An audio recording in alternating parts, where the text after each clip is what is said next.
బంగారం మీద ఎప్పుడైతే కేంద్ర ప్రభుత్వం 15% సుంకం విధించిందో, ఇప్పటికే ఉన్న 3% జిఎస్టీ, ఈ 18%కి అదనంగా ఆయా కార్పొరేషన్లు పట్టణాల్లో ఉండే ట్యాక్సులు మరో 0.5%, మొత్తం 18.5% ట్యాక్స్ బంగారం మీద ఉంది. అంటే ₹1,00,000 బంగారంలో 18,000 పైగా పన్నులు చెల్లిస్తూ ఉన్నాం.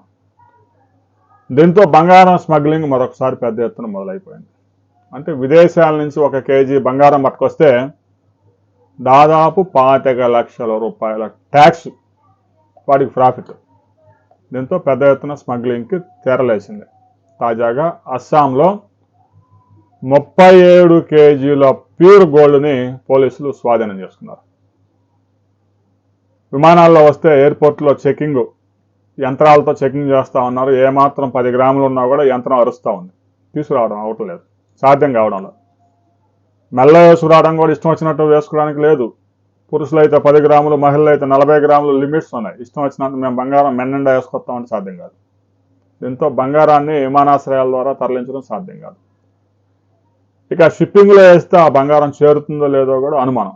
అందువల్ల రోడ్డు మార్గం ద్వారా బంగారాన్ని స్మగ్లింగ్ చేస్తూ ఉన్నాయి ముఠాలు.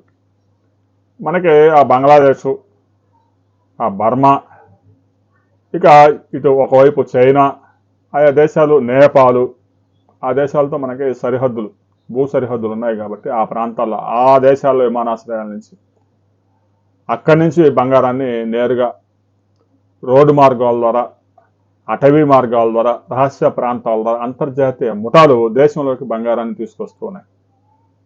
ఎందుకంటే 25 లక్షల వేరియేషన్ వస్తూ ఉంది 1 కేజీలో. దాంతో ముఠాలు మరలా రంగంలో దిగాయి. విమానాశ్రయాల్లో కూడా పెద్ద ఎత్తున బంగారం పట్టుబడతా ఉంది. కేంద్ర ప్రభుత్వం గతంలో ఈ స్మగ్లింగ్ పెరుగుతుందని ట్యాక్సులన్నీ తగ్గించింది. బంగారం ధరలు విపరీతంగా పెరిగిపోయి జనాలు బంగారం కొనాలన్నా కూడా భయపడే పరిస్థితులు నెలకొన్న పరిస్థితుల్లో ప్రధాని నరేంద్ర మోదీ కూడా స్పష్టంగా చెప్పారు, బంగారం కొన్ని రోజులు కొనడం ఆపండి అని.